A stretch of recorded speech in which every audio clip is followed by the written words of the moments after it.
Sir काय सांगणार, कशा पद्धतीनं कार्यक्रमाचं आयोजन करण्यात आलेलं आहे, काय नेमकं वैशिष्ट्य आहे? दिनांक 12 मार्च ते 16 मार्च त्या 5 दिवसासाठी कोकण विभागीय सरस हे आपल्या वसई विरार शहरामध्ये भरत आहे. माननीय विभागीय आयुक्त कोकण विभाग यांनी खास करून सूचना दिल्या की विभागाचं हे जे सरस आहे 5 जिल्ह्यातून आपल्या बचत गट येणार आहेत कोकणातल्या, आणि शिवाय वसई विरार महापालिकेचेही 50 गट यामध्ये सामील होणार आहेत. तर यांना भव्यदिव्य चांगली जागा आणि भरपूर ग्राहक मिळावं असा सरांचा उद्देश होता, आणि त्यामुळे आम्ही ते वसई विरारमध्ये जे विरारच्या म्हाडाच्या ग्राउंडवर आम्ही हे भरवत आहोत. साधारण ग्रामीण भागातले 100 आणि महापालिकेतले 50 असे 150 बचत गटांचं इथं प्रदर्शन राहणार आहे. नेमकं वैशिष्ट्य काय आहे, कशासाठी?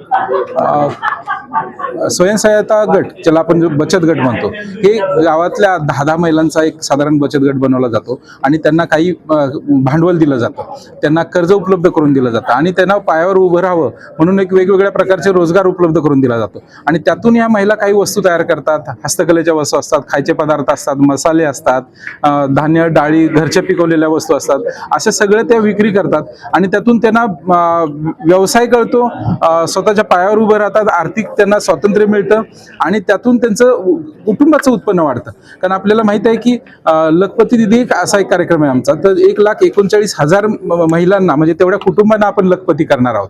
त्यातल्या 74,000 महिलांना आपण मागच्या वर्षी लखपती केलेलं आहे. आता हे लखपती करताना मग त्यांच्या उत्पादनांना बाजारपेठ मिळाली पाहिजे, त्यासाठी शासन दरवर्षी जिल्हा सरस, विभागीय सरस, मिनी सरस असे वेगवेगळे प्रदर्शनं भरवत असतं. शिवाय राज्य स्तरावर एक महालक्ष्मी सरस असतं जे बांद्र्याला किंवा वाशीला भरतं, किंवा काही ठिकाणी जिल्ह्याच्या ठिकाणावर पण नेलं जातं.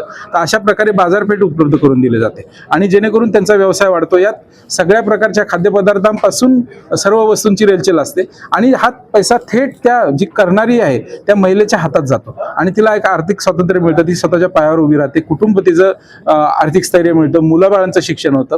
अशा प्रकारे हे सगळं कामकाज चालतं, आणि यातून मोठी बाजारपेठ मिळून एकंदरीत त्या ग्रामीण विकासाला चालना मिळते. काय आव्हान करणार सर्वांना, खास करून नागरिकांना आणि पत्रकार बंधूंना आवाहन करतो की याची जास्तीत जास्त प्रसिद्धी व्हावी, आणि जास्तीत जास्त पर्यटकांनी, ग्राहकांनी त्याला भेट द्यावी. ज्या गोरगरीब महिलांसाठी त्यांनी उत्पादन केलेल्या वस्तूंचे प्रदर्शन आहे, जास्तीत जास्त खरेदी करावी, आणि तिथल्या खाद्यपदार्थांचे आस्वाद घ्यावा. किती तारखेला सुरू होणार आहे, किती दिवसासाठी असणार आहे, आणि कधी संपणार आहे? हे 12 मार्चला सुरू होईल. सकाळी 11 वाजता सुरू होईल, आणि त्यानंतर संध्याकाळी 5 वाजता उद्घाटनाचा कार्यक्रम आहे. माननीय पालकमंत्री महोदय स्वतः इथे येणार आहेत, आणि हे 5 दिवस चालणार आहे, दिनांक 16 मार्च पर्यंत. थँक्यू.